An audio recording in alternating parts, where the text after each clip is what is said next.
Magandang gabi po sa inyong lahat. Ako nga po pala si Sir Sam, ang teacher lakwatsero dito sa Aurora. At ngayong gabi ay tayo ay maglalakwatsa, and for today's mini vlog, eto tayo ngayon ay pupunta na dito sa Capitol Ground at tayo ay maglilibot sa mga pailaw. Ito tayo ngayon sa Capitol Ground ng Aurora. At nandito ang pailaw. Paskong Pasko na talaga. Ayan, nilibot tayo, pasyal tayo dito. Tingnan natin yung mga magagandang mga pailaw. Alright. So, tabi-tabi lang tayo, gilid tayo maglakad. Tayong gigit na at para hindi tayo makaabala sa mga nagpapapicture.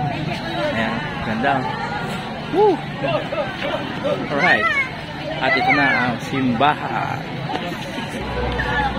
At pagkatapos nga natin tumawid sa Tunnel of Light ay sa dulo nito ang replika ng harapan ng simbahan ng Baler. At nagulat nga tayo mga kalakwatsers, sa dulo pala ng Tunnel of Light nito ay ang harapan ng simbahan ng Baler. Replika lang po ito ha, hindi po ito toong simbahan ng Baler. Pero kuwang-kuwa ang harapan niya at talagang makikita mo ang kapaskuhan sa harapan ng simbahan ng Baler at ang magagandang mga pailaw sa kapaligiran nito. Tunay ngang kaakit-akit ang ganda, kaya nga marami ang nagpupunta rito at mga nagpapapicture, mga bata at matanda talagang nag-e-enjoy. At hindi lamang po ang makulay na Tunnel of Light ang nyo makikita rito. Meron ding iba't ibang mga dekorasyon, palamuti na may mga ilaw. At marami rito ang nagpa-picture at mga batang tuwang-tuwa habang dito ay mga naglalaro. At meron din nagsusumba. Sumasabay sila sa nakakaindak na tugtugin at nakakasayaw sila sabay-sabay din. May ginagaya sa may harapan. At talagang papawisa ka nga naman kung ikaw ay makikisumba dito. Karamihan nga nandito ay mga kababaihan. At dito nakikita rin natin ang napakataas na Christmas tree kalapit ng monumento ni Doña Aurora na talagang nagdinining dahil sa maliliwanag na pailaw dito sa may Capitol Ground. At syempre hindi mawawala ang maagang pagbati sa inyong lahat ng maligayang Pasko.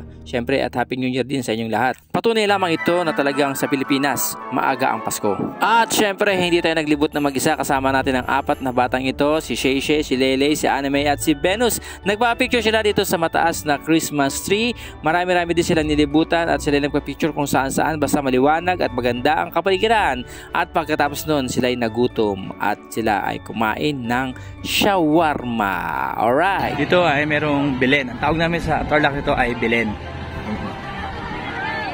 Belenismo, yung kapsaban. At abangan natin ang ating pag-uwi at pamamasya muli sa Tarlac upang saksihan ang mga Belenismo o paggagawa ng mga Belen doon. Dahil taon-taon ay yun isang kompetisyon. Ito yung sabsaban. Ang tawag ito ay Belen. At hindi lamang pailaw at magagandang dekorasyon pang Pasko ang makikita nyo rito.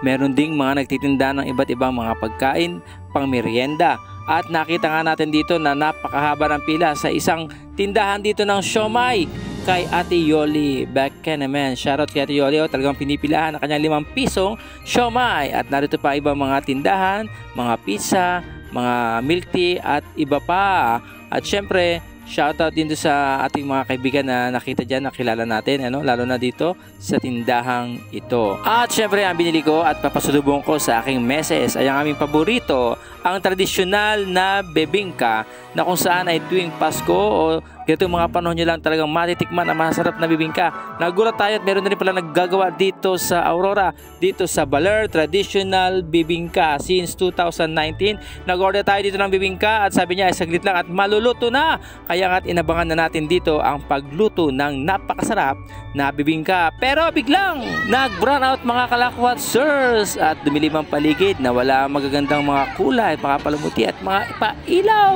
At yung lahat ay nalungkot dahil napakadilim ng kapaligiran. At ayun, biglang lumiwanag muli at bumalik ang ilaw, pero nakita na natin makakaunti na lang ang natirang mga tao. Pero sabi nga nila, ang mga tao nga daw ay parang mga kulisap, kasa't may liwanag, maglalapitan lahat sila. Kaya nga tintayin natin kung talagang babalik pa ang mga taong nagsiuwian na. Kung titignan nyo rito, ayun na, unti-unti na silang bumabalik at talagang paparami pa ang bumabalik upang dito ay mag-standby sa Capitol Ground. Ayan, so dito pabalik na tayo, dadaan ulit tayo sa Tunnel of Light papalabas at makakasalubog natin dito yung mga paparating pa na akala nila ay hindi na rin magkakailaw, pero masayang-masaya sila nung biglang bumalik ang liwanag at naging masaya muli ang kapaligiran. Ayan, kaya maghintay-hintay lang talaga may takdang panahon lang para sa lahat. Okay, alright. So, isama mo ng jowa mo dito at mag-picture kayo. Baka sakaling magliwanag ang picture ninyo. Kaya nga bago umuwi ay binalikan ko ang aking pinalutong bibingka para mas maliwanag naman ang picture namin ni Meses. So, uwi na tayo kasi Gabi na at nakapamili na rin tayo ng bibingka pasalubong. Siyempre. Dito nga pala yung mga kainan dito.